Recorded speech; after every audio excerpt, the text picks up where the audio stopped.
एक बार चीन के एक हिस्से में बहुत बड़ा मठ था, जहां पर लगभग 500 से ज्यादा भिक्षु रहते थे। वो सभी अपने गुरु के मार्गदर्शन में खुद को जानने का अभ्यास कर रहे थे। एक दिन एक लड़का उस मठ में शिष्य बनने के लिए आया। उसने गुरु से कहा, है गुरुवर, मैं खुद को जानना चाहता हूं। मैं सच की तलाश कर रहा हूं। मैं पता लगाना चाहता हूं कि सच क्या है। गुरु ने उसकी ओर देखा और कहा कि अगर तुम सच जानना चाहते हो तो तुम्हें अपना पूरा जीवन दांव पर लगाना होगा। सच को जानने में तुम्हारा पूरा जीवन लग सकता है, फिर भी इस बात की गारंटी नहीं है कि तुम्हें इस जीवन काल में सच का पता लग जाए या नहीं। क्या तुम इसके लिए तैयार हो? शिष्य ने कहा, है गुरुदेव, मैं यहां पीछे मुड़ने के लिए नहीं आया हूं, मैं इसके लिए तैयार हूं। गुरु ने कहा, अगर ऐसा है तो तुम एक काम करो। इस मठ में 500 भिक्षु है, तुम उनके लिए चावल कूटने का काम करो। बस सुबह से शाम तक चावल कूटने का ही काम करो, और जब तुम थक जाओ तो सोने चले जाओ। फिर अगली सुबह उठकर चावल को कूटना शुरू कर दो।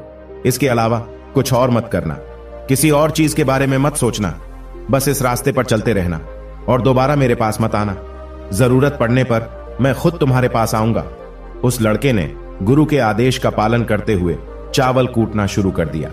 उस मठ में 500 शिष्य थे।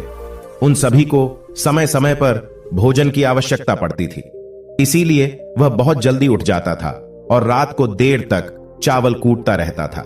जब वह थक जाता तो उसी कमरे में सो जाता था जहां वो चावल कूटता था। वो किसी से बात नहीं करता था और न ही कोई उससे बात करने के लिए उसके पास आता था। कुछ महीनों तक चावल कूटते हुए उसके मन में पुराने विचार आते रहे, लेकिन उन विचारों को कोई नया विषय नहीं मिला, तो वह अपने आप ही मिट गए। धीरे धीरे उसके मन में विचार कम होने लगे। कुछ सालों के बाद वो अपना नाम तक ही भूल गया। वह हमेशा चुप रहता और विचारहीन अवस्था में बस चावल कूटता रहता था। उसने न तो कभी ध्यान किया था और न कभी शास्त्र पढ़ा था। मठ के बाकी शिष्य उसे मूर्ख समझते थे। ऐसा करते हुए 12 वर्ष बीत गए। फिर एक दिन गुरु ने घोषणा की, अब मेरा आखिरी समय आ रहा है और मुझे अपना उत्तराधिकारी चुनना है जो मेरे बाद मठ का मुखिया होगा।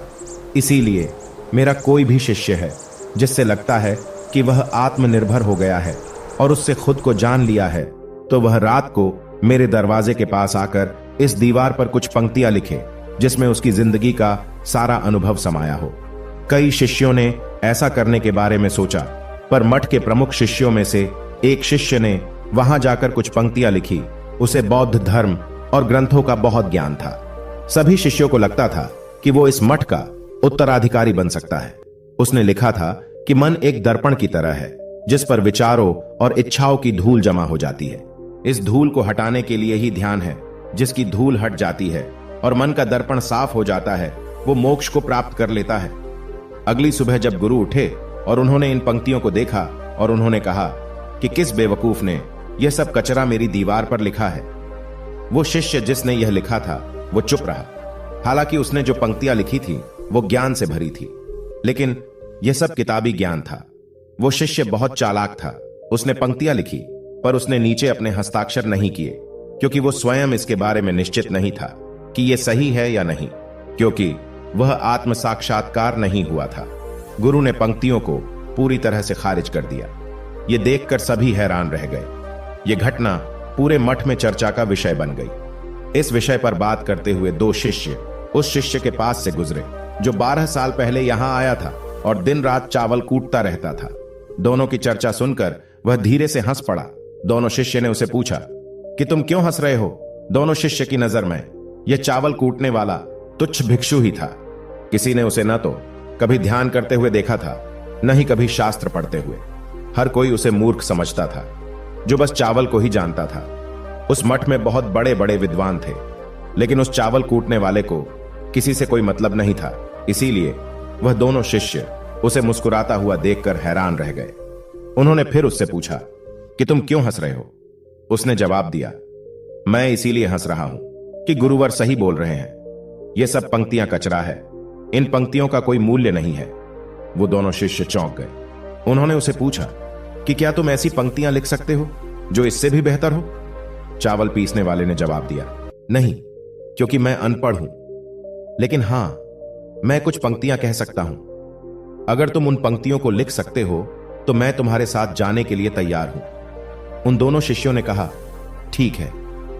वह गुरु के कमरे के पास गए और चावल कूटने वाले ने कुछ पंक्तियां बोली और दूसरे शिष्य ने उस दीवार पर लिख दिया और उन पंक्तियों के नीचे लिख दिया कि चावल कूटने वाला वर्टिकल बार। उन्हें लगा कि मास्टर इस पर भी गुस्सा करेंगे।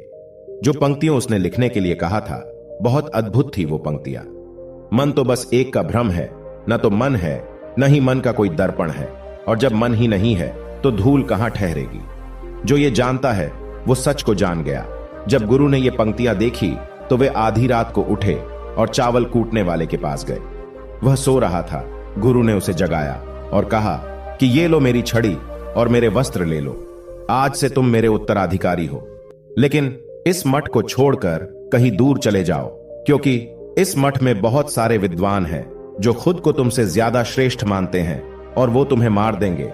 वो इस बात को बर्दाश्त नहीं कर सकते कि एक साधारण सा चावल कूटने वाला उनसे ज्यादा विद्वान निकला। तुम्हें वह सारा ज्ञान हो गया है जो मुझे है।